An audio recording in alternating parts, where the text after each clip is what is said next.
Well, guys, those were my kids, and along with a few others that I picked up through the neighborhood to try and help mom with their speech. My name is Sarah. I just got back from a beautiful day outside with my kids, and now I'm stuck here in my room doing homework. That's nothing really new for me, though. I've kind of made it my life sitting right here for the past couple years, not really doing homework, but definitely right here in this vicinity, playing online poker. For the last 7 years, I've became pretty partial to my room, my chair, my pajamas, my internet, my laptop. I definitely couldn't have done it with those last two. I do venture out from time to time and play poker with the other people here in town, but definitely most of the magic was done right here.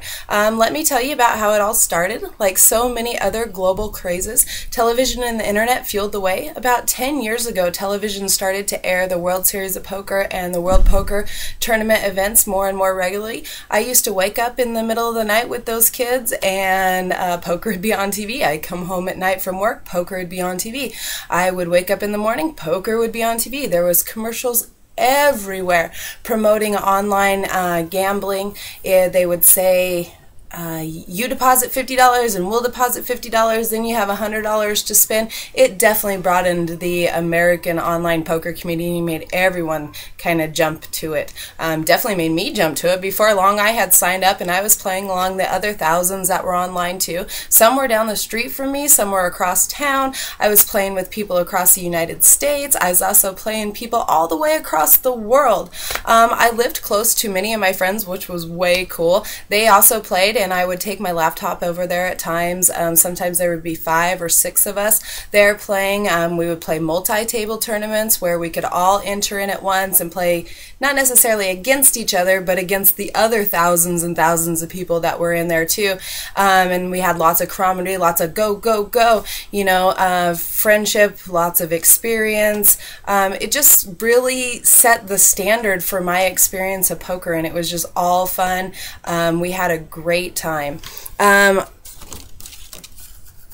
I started on Party Poker. It was shut down in 2006, unfortunately, because of United States. They tightened their gambling laws right around this time, and it made it difficult to transfer money in and out of the poker sites. Many of the banks stopped processing payments, which led to difficulties, so Party Poker is like, we're done. But Full Tilt and PokerStars did continue, and those are the two sites that I played on most frequently.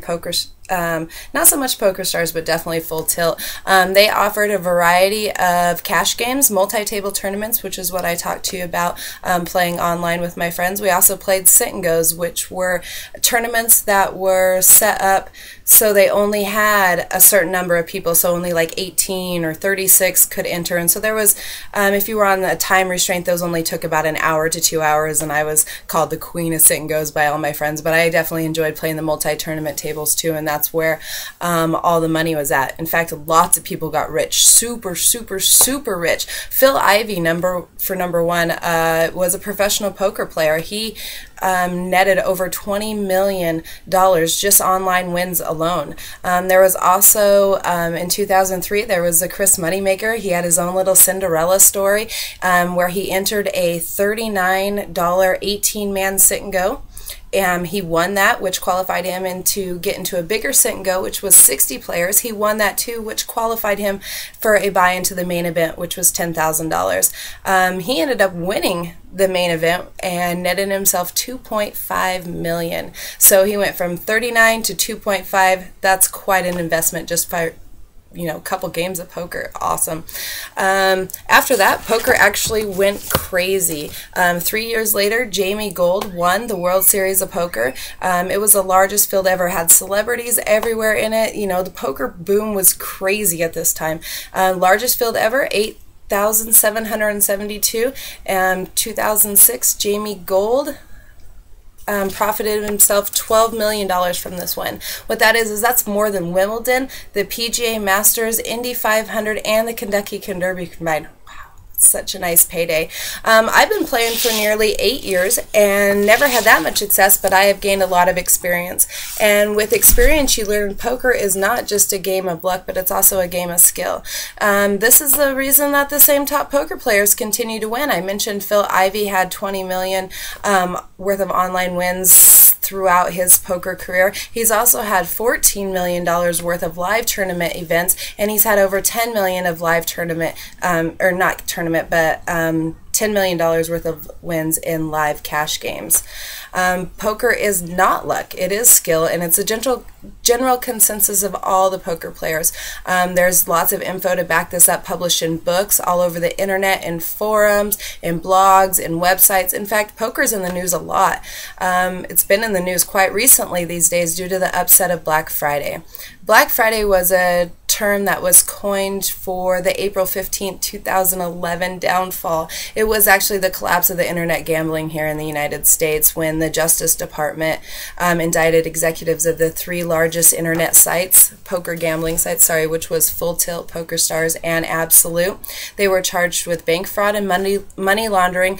They were doing this to get around those stringent 2006 U.S. gambling laws that had been put in place. To date, poker is deemed a game of chance by the government, which is the single most important factor in determining its legality. If they can determine that poker is a game of skill, then they can definitely legalize it, whereas if it's a game of chance, they cannot. Stockbroking and horse racing were both deemed a game of chance and then changed to a game of skill, so hopefully we can have this happen as well. The U.S. Justice Department is seeking $300 billion in damages, and all sites still remain closed at this time, so it's kind of boring around here these days.